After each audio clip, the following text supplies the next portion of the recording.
Magandang gabi sa inyong lahat. Welcome po sa News Up to Date. Ang topic po natin ngayong araw na ito ay tungkol po sa advisory na inilabas ng Securities and Exchange Commission laban po sa Bagong Bansang Maharlika or BBM International Inc. or BBMII. So ito, basahin po natin yung nakapaloob po sa advisory ng SEC laban po sa BBMII. The Securities and Exchange Commission has received information that individuals or group of persons representing and identifying themselves as Bagong Bansang Maharlika or BBM International Inc. or BBMII are operating and inviting members to join its project or program.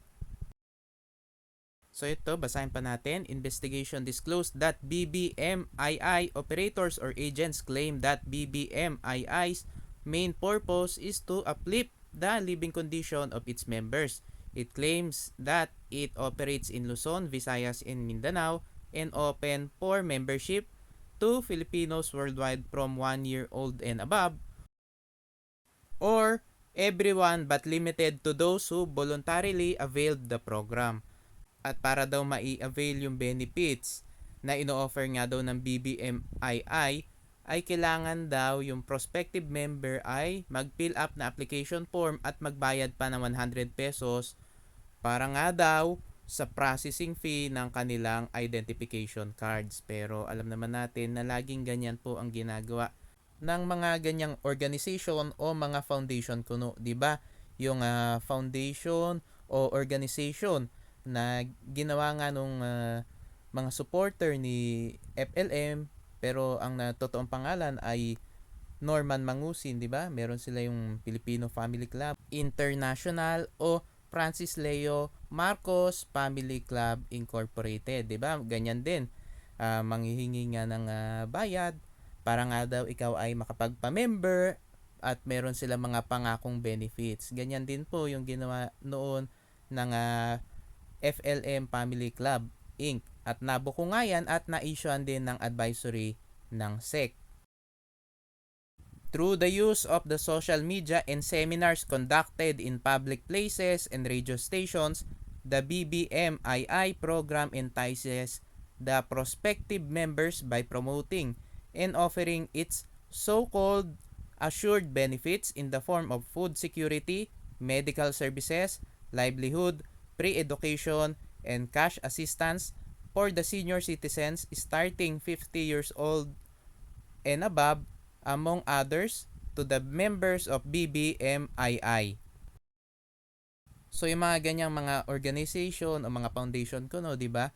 Tapos manghingi ng mga fee or mga bayad doon sa mga members at kapag ikaw daw ay naging member, kapag nakapagbayad ka daw ay marami mga pangako noon pa po yan at lagi nilang ginagamit talaga yung pangalang Marcos. Lagi pong pangalang Marcos kapag ikaw daw ay nagpa-member, ikaw daw ay magkakaroon ng pera, bibigyan ka daw ng monthly na pera, 'di ba? Matagal na pong modus 'yan. So kapag may mga ganyan po, wag po kayong magpapaniwala. Paano nila maibibigay ang ganyang karaming pangako? Ang ibabayad mo lang naman ay 100 pesos daw para nga sa identification. Umpisa lamang po yung 100 pesos na yon at syempre may mga iba pang mga paniningil na gagawin niya. Maring yung monthly membership fee o kung ano-ano pa.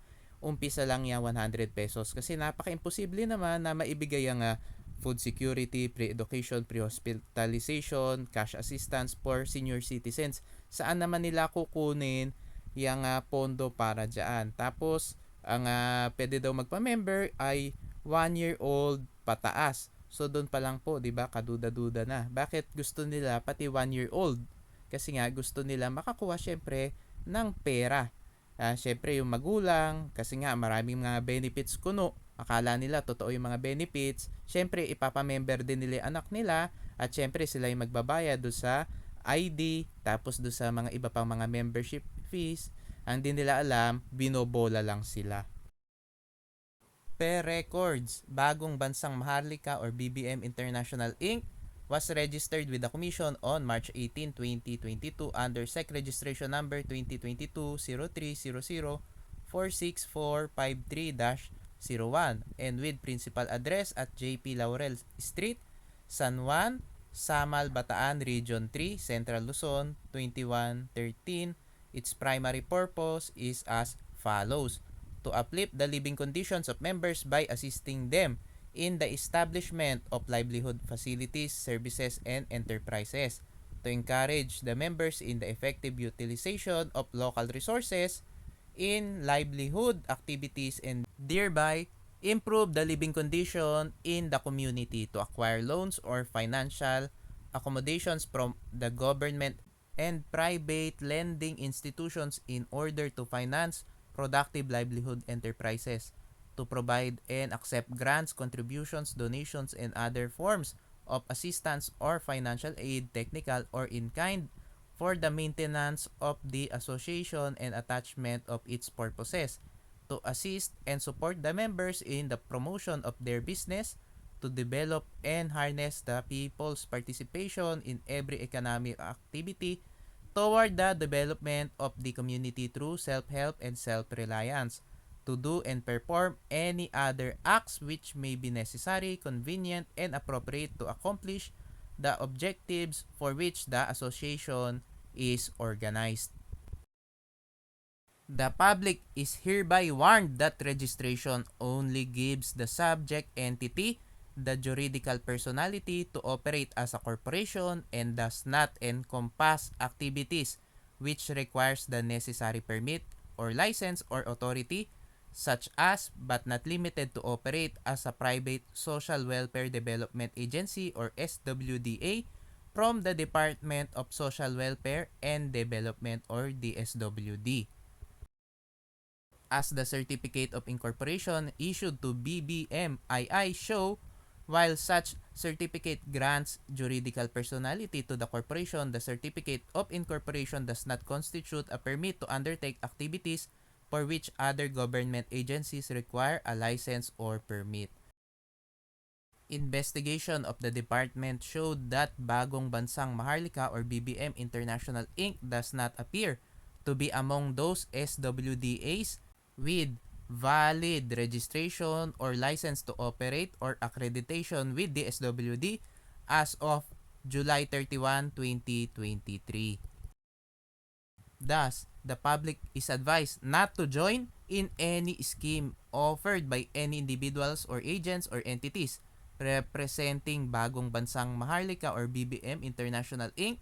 or its affiliates who are engaged in similar activities which does not have the required authority or license or permit from the concerned regulatory agencies to conduct such activities. Kung kayo po ay may impormasyon nga tungkol nga sa operasyon ng Bagong Bansang Maharlika or BBM International Inc., pwede nyo pong isend ang inyong report sa Enforcement and Investor Protection Department ng Securities and Exchange Commission. Ang kanilang email po ay epd@sec.gov.ph. Ito pong advisory ay inilabas noong August 24, 2023. Mga kababayan, maraming salamat po sa inyong patuloy na pagsuporta sa aking channel. God bless po.